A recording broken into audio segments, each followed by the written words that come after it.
Ռոբերտ Քոչարյանի հարցազրույցի մոնտաժված հատվածները։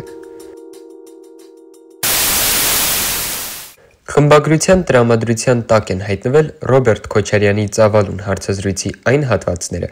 որոնք կամ ինչ-ինչ պատճառներով երկրորդ անգամ են տեսագրվել, կամ մոնտաժման արդյունքում ընդհանրապես դուրս են մնացել վերջնական տեսանյութից։ Ստորև ներկայացնում ենք այդ հատվածներից մի քանիսը։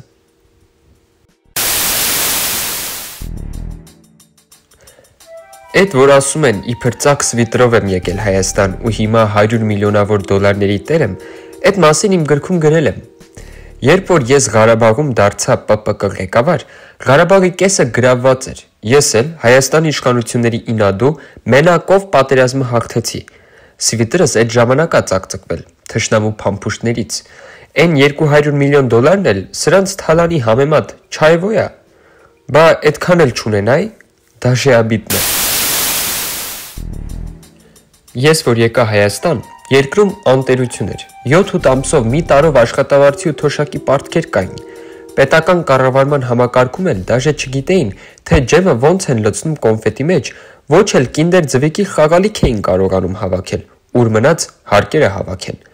Մենակով շատ արագ այդ հարցերը լուծեցի։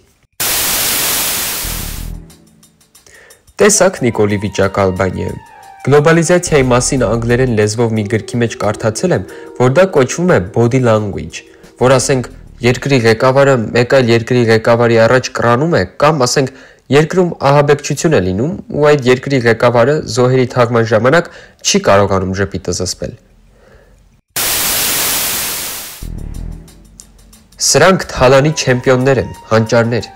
Եթերերով հարցերին չեմ ուզում պատասխանել, բայց եթե այն ժամանակ սրանց տեղն իմանայի, հաստատ ինձ խորհրդականներ կնշանակեի։ 7 միլիարդ դոլարը ինչ են արել, հետքը չի երևում։ Ես օրինակ Լինսի հիմնադրամով 230 միլիոն դոլար եմ ծախսել, հենց հիմա կարող եմ հատիկ ցույց տալ, թե կոնկրետ ինչ եմ արել։ Այսինքն ցույց եմ տալիս ինչ անեմ, ապօրինի ունեցվածքի վերադարձի ցուցակում ամեն ինչ նշված է։ Ես այն ժամանակ զանգեցի երրորդ նախագահին, ասացի, ոնց որ թե վիճակը լավ չի, ասաց ամեն ինչ վերահսկողության տակ է,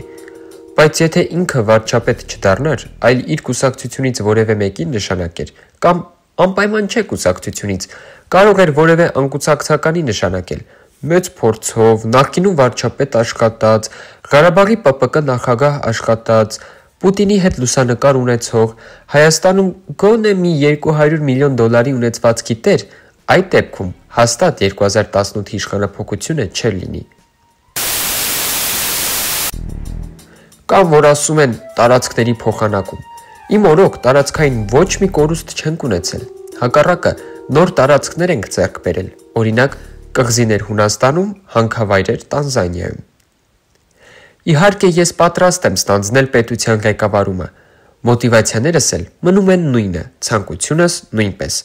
Այսօրվա իշխանական վերնախավին նշանակելու եմ կոռուպցիայի գծով խորհրդականներ։